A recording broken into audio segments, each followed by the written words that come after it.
Hello students, I am Assistant Professor Sushma Chaudhary from Shri Mudai Devi Shikshan Sanstha's Professor Sambhajirao Kadam College, Devur.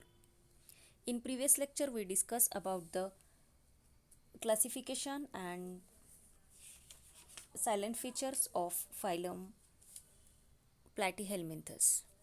In this lecture, we discuss about the life history of Taenia solium. So, let us see the life history of Taenia solium.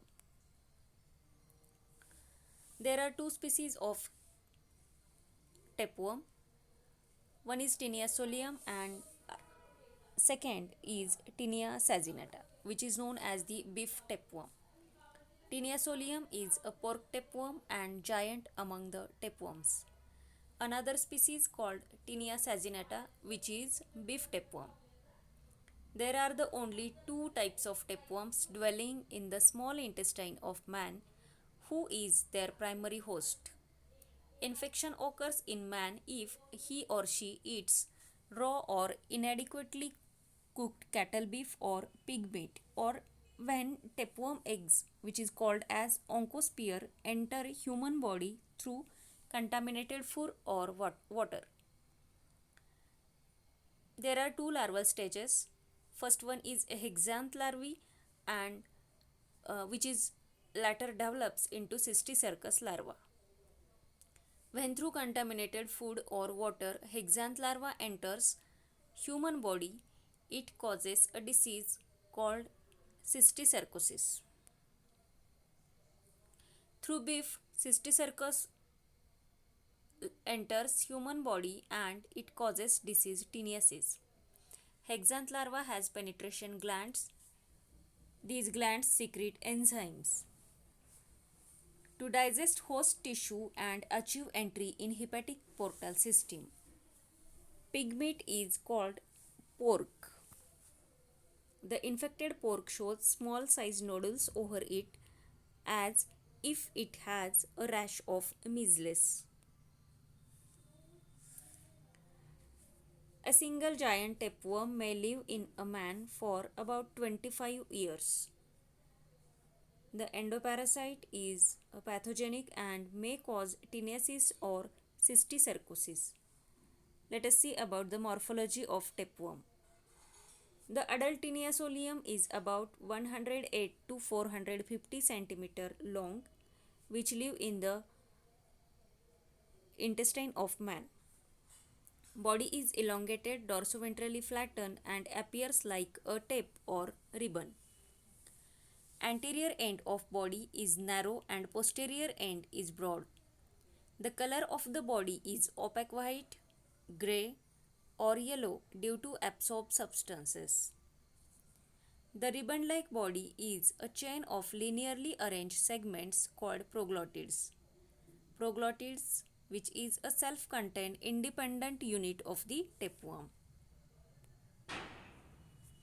The worm elongates by adding new proglottid at anterior end. Proglottids are produced throughout the life and each has complete set of male and female reproductive organs. Body regions. There are three regions in adult tapeworms collex. First one is collex, which is known as head, neck and strobila. Scolex, which is the anterior pinhead-like part of the tapeworm. It measures about 1 mm in diameter. It has adhesive suckers and hooks, but no mouth. These suckers and hooks are used for the attachment. The anteriormost part is conical and is movable and called as rostrum. The rostrum bears two circles of 22 to 32 curved chitinous hooks. Let us see the diagram.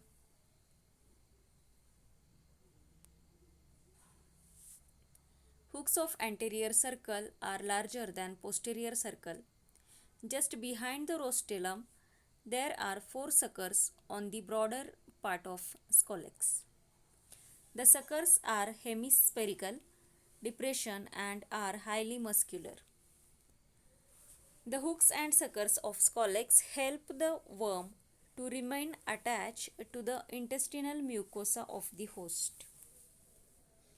If the complete tapeworm is removed from the human intestine and if the scolex is remains behind buried in mucosa of the host, then the entire worm regenerates from it. pH tolerance of scolex is very high.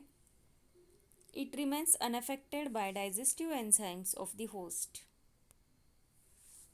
Neck. The neck is slender and short, measuring from 5 to 10 mm in length. This is the region of the body where new proglottids are produced and pushed backward. This area is termed as growth zone or budding zone, or area of segmentation and area of proliferation. It is the neck region where budding occurs at the rate of 7 to 8 proglottids daily. That is, the neck produces 7 to 8 proglottids daily. Strobila. It forms the main body and consists of 800 to 1000 segments arranged in a linear manner. The proglottids is a self-contained unit with complete set of male and female reproductive organs. The proglottids are of three types. You can see in the figure: young or immature proglottids, mature proglottids, and gravid proglottids. Immature proglottids. Just behind the neck, there are young or immature proglottids without reproductive organs. They are about 200 in number and they are short and rectangular in outline. Matured proglottids. They are middle region proglottids which are sexually matured. They are large and squarish in outline. They are about 450 in number.